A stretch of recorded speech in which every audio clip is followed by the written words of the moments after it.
when I told y'all the story when me and my man went up to Russell Simmons and he had a house and he had a man in bikini drawers in his bedroom. In his bed.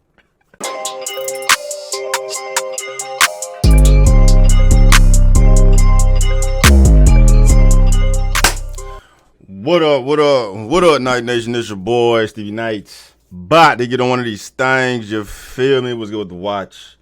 Night watch, man. Drip. Shop, StevieKnight.com, man. Like the video, subscribe to the channel, like the video. Let's dive into the Diddy before Diddy. One of the ones responsible for why Diddy is Diddy. Why Diddy is the diddler. Why Diddy is a homo thug, bro. One Russell Simmons. If you don't know, definitely speculated. It's conspiracy. It's facts that Russell Simmons is one of the biggest influences on Diddy and why he moves the way that he moves, because Diddy just following the leader, bro. Russell Simmons. I mean, we about to find out once this trial start and Diddy starts singing. You know what I'm saying? Hopefully Diddy doesn't take his life before then. Hopefully Diddy does not take his own life before then. But they got one or two options here. They either gonna do that, I mean, end his own life, or he gonna start this singing. And I don't know how much singing he can do, bro. It ain't like this fool finna get immunity, bro. He gonna serve some time, and Diddy ain't built for it. He ain't built for it, bro. But yeah, Russell Simmons, bro. I brought him up in my last video, dog. And what channel is this from? I peeped a few seconds and it looked like it was DFX Studios. So I don't know if they put the documentary together or someone else put the documentary together and just reposted it, bro. But it's about a year old, and definitely gonna dig into what Russell Simmons has been up to, and it'll explain a lot for why we see Diddy doing what he's doing now. And in addition to just the industry being fucked up, bro. Like, this is known. Anyway, let's do it. Our first artist was Kurtis Blow. We currently represent like 40 artists, including Kurtis Blow, Diddy, LL Cool J, the Beastie Boys, Run DMC, of course. This is Russell Simmons.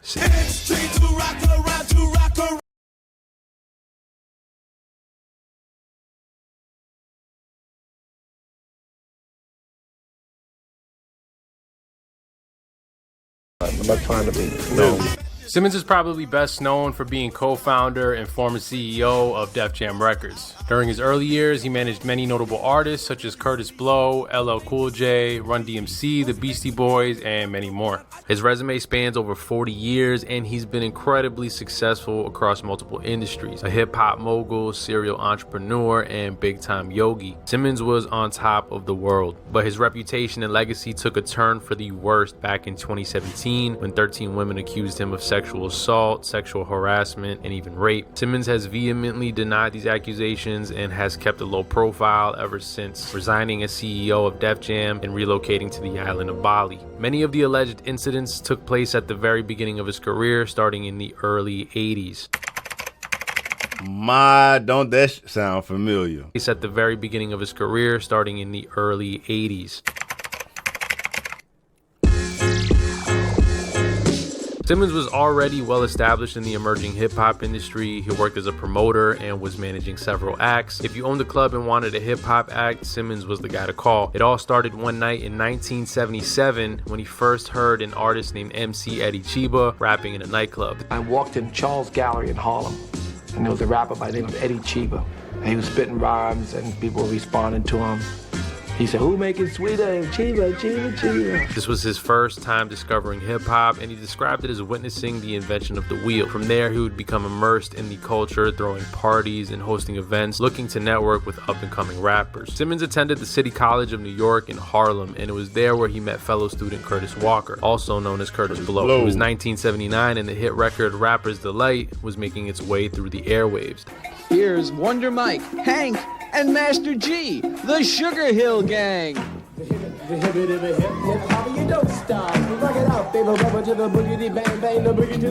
I got damn Redman in my brain, dog. You know what I'm saying? I'm showing my age, bro. The record was deemed as hip-hop's first official hit, and Simmons was there for its inception. Heavily inspired by the record, Heat and Blow would record a single titled Christmas Rappin' with the hopes of securing a record deal. Unable to generate interest, Simmons decided to press vinyl copies of the record himself and hand them out to DJs to play at clubs. After making its rounds, they started gaining traction as record companies began receiving calls inquiring about the song. It was Polygram Records that would go on to sign the MC to a deal. The song would be released in 1979 and went on to sell more than 500,000 copies. But this ain't 1823, ain't even 1970. Now I'm the guy named Curtis Blow, and Christmas is one thing I know. So every year, just about this time, I celebrate it. My, how with hip hop a has rhyme. changed, bro. Came a long way, boy. Bought a red suited dude with a friendly attitude and a slave full of goodies for the people on the block. Def Jam Records happened? Def Jam started out as a company in my dorm room. We started about a year ago. We made good records. We just got a label deal with CBS, Columbia Records, actually, for a whole lot of money. The hell Ruben has been up to.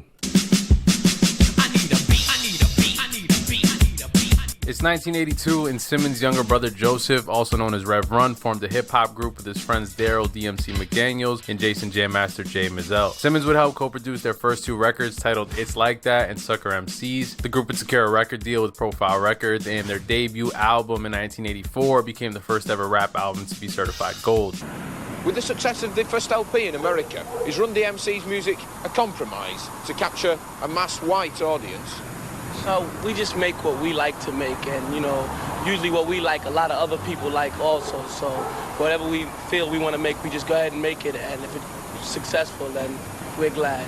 In 1983, Simmons met an aspiring 20-year-old producer and NYU student named Rick Rubin at a Manhattan nightclub. They were polar opposites, as Simmons was a savvy hustler from Queens and Rubin was a punk rock hippie from the suburbs of Long Island. But the two ultimately hit it off. They both would become equal partners in Rubin's new label called Def Jam, which he had been running from his dorm room in NYU. Def Jam's first hit would come with a young 16-year-old named LL Cool J that they had signed. The song was titled I Need a Beat, and it allowed them to secure a distribution deal with Columbia, becoming the first independent hip-hop label to secure such a deal.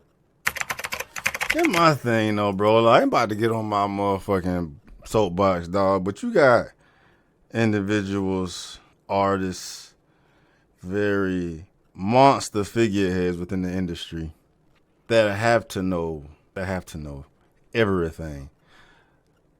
The likes of LL, you know what I mean? Marshall, bruh, like, and, I don't know what the hell these fools is doing behind closed doors, bruh, but I'm on the assumption that, LL and Eminem and other people that I would not ever believe would be involved in this degeneracy.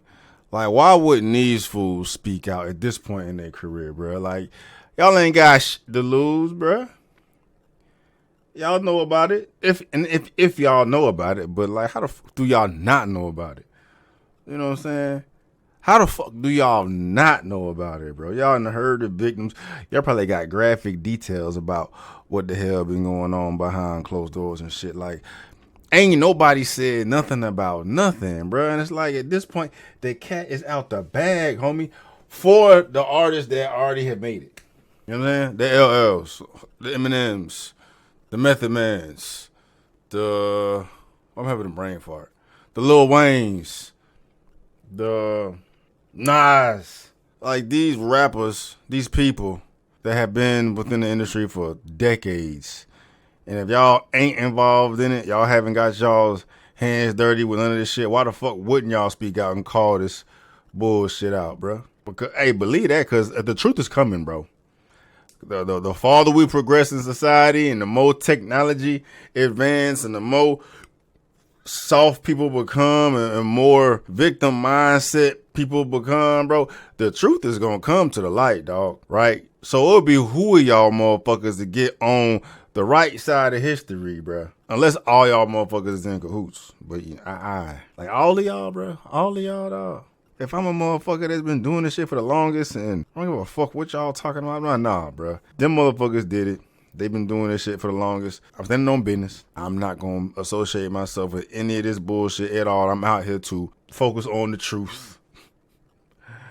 Expose these demons, bro, so y'all can get these motherfuckers the fuck out of here. You know what I'm saying? I would be on that shit all day, every day. Well, you know what I'm saying? I get the hesitance of why people wouldn't say that shit when they still in it trying to make it or whatever. Or people got, leverage on them or whatnot. But your cement is already dry. You ain't got shit to lose, bro. Why the fuck wouldn't you speak out, dog? Success only continued as Def Jam quickly became Ruben definitely know. multi-million-dollar label. I don't know nothing about Ruben, bro, but birds of a feather flock together, goddamn it. That's all I'm gonna say. It's only continued as Def Jam quickly became a multi-million-dollar label, and Simmons would continue to exceed in other endeavors. In '89, he co-founded the Simmons-Lathan Media Group, creating hit TV series such as Def Comedy Jam and Russell Simmons Presents Def Poetry. In '92, he launched his clothing line, Fat Farm, which he went on to sell for $140 million. Other ventures included Rush Communications, Unirush Financial Services, Baby Fat, and Tantris Yoga Studios, to name a few. With this, Simmons became the one who set the blueprint for other future hip-hop moguls to follow in his footsteps. All in all, Simmons was very blueprint for other future hip-hop moguls to follow in his footsteps. All in all, Simmons was very much one more time blueprint for other future hip-hop moguls to follow in his footsteps. Dun dun dun. And I bet Baby done been in some shit too, bro. Ooh, bro. Why y'all gotta be gay though, bro? That's my thing, dog. I don't know if they're going to even get to that. Because from all I know, I recall, is women that all came out accusing Russell of getting in their butt. But I've definitely heard stories of Russell being on that Benzino type of time, too. And it's like, why gay? Why is that the trend? Why is that the wave? Why is it gay? Why y'all gotta be in men's booty? What is it about the gay shit, bro? Like, y'all, the whole emasculation of artists and trying to take motherfuckers' manhood and bending motherfuckers over and rappers getting their booty hole took. Like, why is it that? Why gay? Why? It's like, how y'all get tired of fallopian? How y'all get tired of the vag, bro, and want to fuck with the booties, man? Why is it that, bro? Why is it that, dog? You know what I mean? I get motherfuckers be on their power trip and be trying to, like, take advantage of women and shit. Not to justify it, but, that's more that I understand that because it's always been the case. Men dominating women, but like, why y'all gotta be dominating men's booty holes, bro? I don't get that. I don't get that, bro. Why is it that, bro? Why is it that? Steps. All in all, Simmons was... And then these rappers want to get on so bad that they give the booty hole up, bro. Come on, Meek. Come on, Meek Mill, bro. Who else? Come on, Usher. Come on, Bieber, dog. Like, is it that serious, bro? I guess so. Who set the blueprint for other future hip-hop moguls to follow in his footsteps. All in all, Simmons was very much well-liked by everyone. Look like he got some sugar in his tank, boy. Everybody in the industry. He was considered a founding father in hip-hop and was very much a media darling as he presented a clean image, heavily promoting his yogi and vegan lifestyle, and was also a very active father to his two daughters. He had developed a great reputation amongst his peers. Look at that lineup, boy. Look at that lineup. The active father to his two daughters. He had developed a great reputation. Cousin dropping bars all through this motherfucker. Dun, dun, dun, dun. Ooh, the booty hole bandits, dog. Amongst his peers, and he was still very active in his businesses.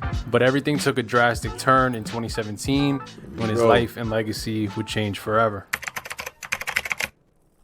I did not want to come forward. It was the last thing I wanted to do. Everyone said, don't do it. It's going to ruin your life. I felt like no matter what I said, nobody was going to hear us. I was helping him cover it up for 22 years. It all started in November of 2017 when Simmons was accused of sexual misconduct by model Carrie Kaligi. The model stated that the assault occurred in 1991 when she was just 17 years old. Her and Simmons went out to dinner that night along with Simmons' protege at the time, Brett Ratner, as part of a casting call. After dinner, Simmons invited Kaligi to his apartment to show her a music video they'd been working on. When she arrived, Simmons began to make unwanted sexual advances. He would continue to pressure and coerce Kaligi to perform sexual acts, and she stated that he briefly penetrated her without consent. consent. She said all of this occurred while Ratner simply sat and watched it all happen. Simmons would deny the accusation, saying that the encounter was completely consensual. I can't imagine Russell be trying to push up on a girl with that fucking accent he got. Like, could probably sound goofy as fuck. I can't even imitate it. I don't even know how to try to sound like Buddy, bro. You know he got that weird ass talk. Like, come on, girl. Don't he got a lisp or some shit? It just sound off. You better fuck the big girl. It's not. No, that's funny as hell, bro. Come on, girl. Y'all gotta speak out, man. And with Carrie's full participation. Just a couple weeks after the first accusation, on November 30th, writer Jenny Lumet wrote a column for The Reporter titled "Russell Simmons Sexually Violated Me." In the column, she detailed that in 1991, the then 24-year-old writer was offered a ride home from Simmons, stating, "I got into the car with you. The driver began to drive. I assumed you knew where I lived because you had sent me 250 balloons, but I gave the driver my address on 19th Street and 2nd Avenue. You said to the driver, no. I didn't understand, so I said, Russell? I said again to the driver, 19th Street. Again, you said to the driver, no. Then the car doors locked. It was loud. The noise made me jump." She continued to write that when they arrived, she was essentially frozen in fear, and so she simply did what she was told. In the column, she continues to say, "I never told anyone this story until October 27th of this year, after the Harvey Weinstein story was in the news, but weeks before the first public claims were made against you, when I told a girlfriend from childhood." As things began to snowball in the press, Simmons decided to step down from his various businesses, including Def Jam. On December 13th, the New York and LA Times. How many chairmen have stepped down this past week? Kind of. 4, 5. Down from his various businesses, including Def Jam. On December 13th, the New York and LA Times reported that 4 additional women had accused Simmons of rape in incidents spanning from 1983 to 1996, and another 5 women describing incidents of sexual misconduct, with some as recently as 2016. In total, there were 13 women that had come out with claims of sexual assault against Simmons. With him being under investigation and his reputation going down the drain, Simmons would ironically begin spending a lot more time in Indonesia, specifically the island of Bali. Now, many are speculating that he clearly left to avoid prosecution, considering the country doesn't have any extradition treaty with the United States. But Simmons persists on his reason for being there is to simply continue his journey of enlightenment and to continue his yoga studies. Cal. So you know I'm back and forth. Cal. So the person called me and said to me, "They think you're hiding." Well, cares what they think. This is what we have to separate ourselves from the idea of they think. Better call fuck that dick girl. Bruh, this motherfucker, this lame ass dweeb out here being a whole predator. Simmons would lay low for a while as the controversy would die down a bit, but things quickly resurfaced when in January of 2020, filmmakers Amy Ziering and Kirby Dick released a documentary about the alleged assaults titled On the Record. It would premiere at the Sundance Film Festival and would eventually get picked up and released on HBO Max. The documentary tells the story of Drew Dixon, who worked as an A&R and executive at Def Jam during the 90s. In the film, she shares that he would often sexually harass her during her years at the record label. It started off with him trying to kiss Dixon, but then it got so bad that he would actually go into her office, lock the door, and expose himself. I didn't tell that many people about what happened with Russell. He just grabbed me. He just grabbed me. And I'm saying no. I was reduced to nothing in that moment. The film also goes into depth about the misogynistic culture that formed during that era, where harassment in the workplace was essentially commonplace. Yeah. And in order for women to get ahead career-wise, they often had to uncomfortably play along with unwanted sexual advances from powerful men. Now, currently, Simmons continues to maintain a low profile, making very few media appearances. But even with his efforts to steer clear from any attention, it wouldn't last long, as his family drama would make the news. In 2021, Simmons filed a lawsuit against his ex-wife, Kimora Lee Simmons, for allegedly stealing money from stocks they had in the energy drink company Celsius. Lee would use these shares to pay for her new husband, banker. I mean, she's like the scorned wife. You can't really put any faith into what somebody's ex-woman is going to say, but she's definitely added to the narrative of Russell liking him young. Because he got her when she was young. I think he got her when she was like 16, 17. Y'all quote me if I'm wrong, or correct me if I'm wrong, but I think that was the case. Timothy Leisner's bail fees. Leisner was facing jail time when he pled guilty for scamming almost $4 billion from people in Malaysia. Simmons would ultimately lose the court battle and was ordered to pay $100,000 in legal fees. Most recently, on Father's Day of 2023, the Simmons family drama took to social media, and it involved the couple's two daughters, Ming and Aoki. It started with an Instagram post uploaded by Ming on June 18th, where she wished her mother a happy Father's Day. This would lead to a string of back and forths online between her and her father, where Simmons responded with a post stating, "Stop telling fathers they should have fought harder to see their children, and start asking mothers why he had to fight at all." Shortly after the subliminal messages, Aoki would add to the fire by posting a muted video of Russell appearing to yell at her over FaceTime. Now, with his family drama being aired out on social media, apparent financial troubles, and history of allegations, Simmons' legacy has clearly taken a hit. From beloved hip-hop godfather Uncle Rush to alleged sexual predator, it's sad to see the series of events that have occurred. As a businessman and visionary, what he's accomplished over the years is remarkable. But if he is indeed guilty of these allegations, we only hope that he expresses remorse and work toward becoming a better human being. He a booty bandit, dog. He a booty bandit, so I'm surprised y'all... Let's get back to the important things at hand. Yeah, he need to be held accountable, dog. So he gonna stay his ass in Bali forever. He ain't coming back. He ain't coming back. Completely believe as soon as that motherfucker step off that goddamn plane, he gonna be cuffed up, thrown in the same cell as goddamn Diddy. They can be all diddled together. I just seen Gene Deal talking about Russell and his debauchery. Hold on, is this it? Family behind. You understand? But some dudes belong in jail based on what they do and how they do it. We know that to be true.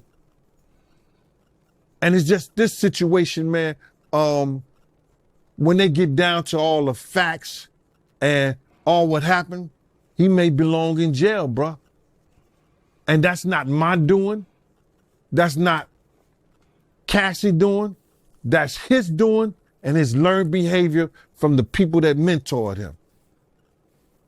You got to realize, man, he learned from Andre Harrell. He learned from Russell Simmons. He learned from Clyde Davis.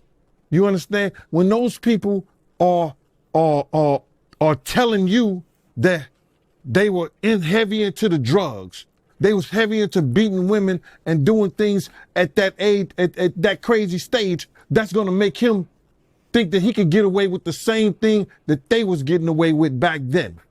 You understand? The things that he was saying, you know, the touchy-feely between two men and all that stuff like that, man. All that, he learned that from them dudes. When I told y'all the story, when me and my man went up to Russell Simmons and he had a house and he had a man in bikini drawers in his bedroom, in his bed. You understand? Bruh, this is that